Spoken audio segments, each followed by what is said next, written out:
Tour for Seattle's Chip Hanauer. Piloting the Miss Budweiser after a year away from boat racing, the five-time national champion has captured 4 victories in 4 starts this season. And today he's attempting to win in the Tri-Cities for the 5th time in his career. But the Winston Eagle crew has spent the last month retooling the U-10, and last year's drivers champion Mark Tate is poised to defend his title here as the Thunderboats go deck to deck for the and also the Winston Eagle and the Miss Tide and all of those fast boats, and it was the Bud getting off to a bit of a poor start. Yeah, Chip admittedly after the heat said he didn't get a good start on this one, but boy, the acceleration of the Budweiser just shows perfectly in this heat. It was almost a replay exactly of the dash for cash yesterday, the way he overtook the Winston after the Winston got out really quickly, and the Winston would lose some power as the race would go along and fade back in a hurry. Well, the Winston, the defending champion, just admittedly had some acceleration problems throughout the week, tried all kinds of different combinations, but just couldn't find that magical one. So it would be the Budweiser rolling to an easy victory, and afterwards Chip Hanauer said things were pretty status quo except for a boat that happened to leak out into their lane, and we'll get some reaction from Chip coming up as we show you him running away with Heat 1A. Chip Hanauer, who was in lane 2, followed very closely by the inside still the Tide with George, and on the outside is the Winston. There goes the Budweiser, lap number 1, a speed of 148. Momentarily they're in the west turn, the upper apex. Here they come, the Budweiser swinging around Chip Hanauer, and on the inside the Tide got a good inside one there, and the Budweiser comes across the start and finish line with a flag at 139. Here comes the Tide at 141 in second.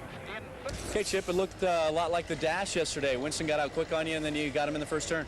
Yeah, I've not done a very good job at the starts here lately, so hopefully I can get that turned around. Boat's really responding well. Boat's doing good. No problem. Between the American Spirit and the Miss Rock. The American Spirit had to try a bunch of different combinations throughout the day, and as you can see, he gets out to a pretty good start, but just turned out he didn't have the horses. Well, Nate Brown, that KISW boat ran real well pretty much all week and seemed to improve as the week went along. And Mark Evans with the American Spirit, boy, what a character. And he really, they put on a good show in these 2B and 1B races on the quote, slow boat heats. Yeah, they really did, and he really got faster as the day went along, and you're right, Mark Evans, one of those kind of guys that just really has a lot of fun driving, but he just doesn't have the money to be able to stand on it every time out. Well, these slow boat heats, it's kind of a misnomer because a lot of these turbines that are running 135 to 140 get put in that heats and the slower boat heats, and boy, Nate Brown really proved his worth today. Brand new boat. The KSW crew once again did an excellent job getting the thing in the water.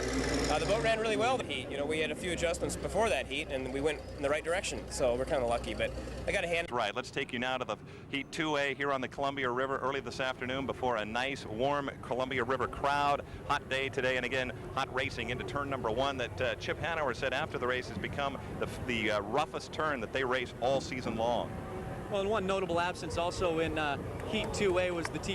Expected to run very well. It qualified at about 154 this weekend, but they blew a gearbox in the first race, so they were gone, and that left a little skinnier field. Well, it did, and as the Budweiser likes to say, nothing beats a Bud, and today nothing did beat the Bud.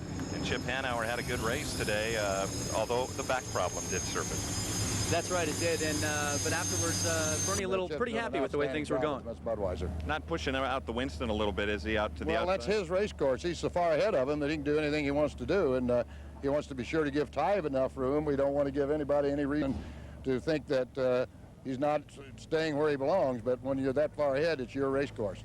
Chip is making you go a lot farther than he's making George go. Obviously, George on the inside, but he's pushing out on you a little. Oh, absolutely. Chip's running a real wide race course out there, and then in return, I can't get to the inside of the race course, and I tried that one heat there, but then Chip tightened up, and George came out, and I still had nowhere to go, so I had to move back outside. But yeah, he's making a long way for the Winston Eagle to go around the race course right now. Think they're ganging up on you there? Well, yeah, that's all part of racing. If you ain't got the horsepower, you're stuck in a position where you can't do much with, and all they can do is just go out there and drive the shit out of the boat and hope for the best. Competitive race as far as deck-to-deck racing between the first and second place boat that we had all day.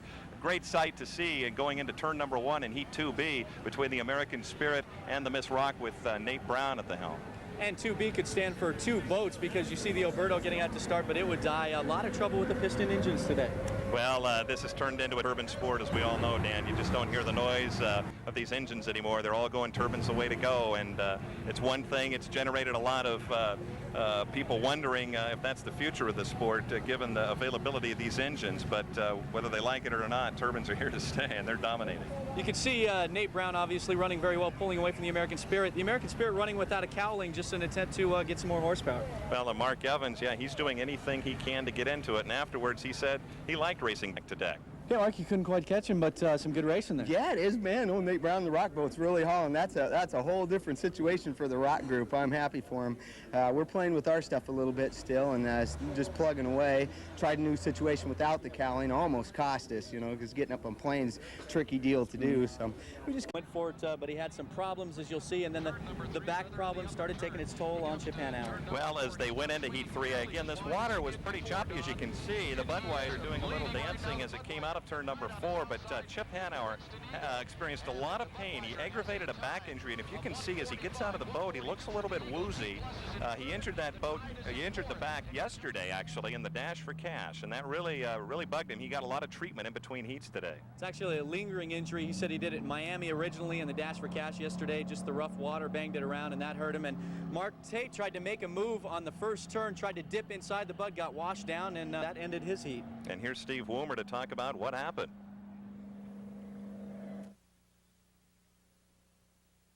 What happened out there? Well, he was going for it, and you know, he had to get inside Budweiser because they were leading us on a tour of the shoreline. So, and the boat was running, you know, better than it had been running. So he tried to cross over the inside, and then, and of course, Chip tightened it up. But then coming out of that corner there, he blew an engine. So you guys have tried a bunch of different. A one-boat race. The American Spirit getting out quickly and running very hard. Mark Evans finding the right combination for his boat. Nate Brown on the inside lane, and then his heat would end in a hurry. Well, yeah, Nate Brown actually right at the start went dead, and it was pretty much a parade for Mark Evans. As he said afterwards, he was able to wave to his fans on the shore, and there, as you can see, the Miss Rock going dead in the water, and that was really critical for them, because had they won that heat, the Miss Rock, they would have been in the final. He was really cruising, and he was on his way to being in the final, obviously, and Russ had pretty good speeds, mid-140s, but he would have to go into the last chance heat against the T+, and so it would be Mark Evans with an easy victory. He would wind it down to, about 120 miles an hour and coast in from there. Well, they did, and of course, the key is to get into the final and inside that lane 1, and not a lot of drivers like to pick that, but George Woods ran there all day, and he didn't mind that, and he chose lane 1 to be on the inside of Chip Hanauer for the final. Chip Hanauer has the fastest qualifier, and obviously the winner in the first 3 heats had his choice of lanes. He took lane 2. He thought the water was a little better. George Woods took lane 1, and he would be the Winston and the Tide, the 2 brightest boats all day, and they would go deck to deck, and the lead would change hands 6 or 7 times in the final as they had to put on a great show. And that is, you've got Mark Tate, the defending champ, and we all know that he likes to really push it, as does George Woods, and they really did some good dueling. And of course, the key for Chip Hanauer was to just keep it going. They had to do about 3 or 4 parade laps before they finally got the flag to get started, and that obviously took a toll on Chip's back, but it also made the water a bit more rougher going into turn 1. I'll tell you, the Bud crew hasn't had much luck on the Columbia in past years, but Bernie Little was extremely happy today. Well, Bernie Little loves to kiss the Columbia River, as he will say it. How was that? A little better luck on the Columbia for you? Wow, I kissed the river this morning. Man, I'm glad I did. A tough kid, I'll tell you. He's a tough kid. Boat just ran great all day. Yeah, it really has. Well, a crew makes a good driver, and a good driver makes a good crew.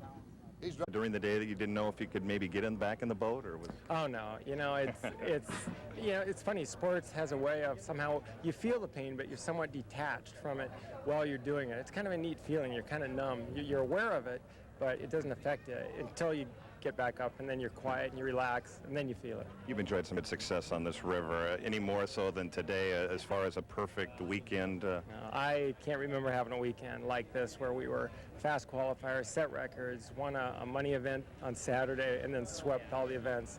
And 5 in a row. I never dreamed that would ever be possible. Here with George Woods Jr. and the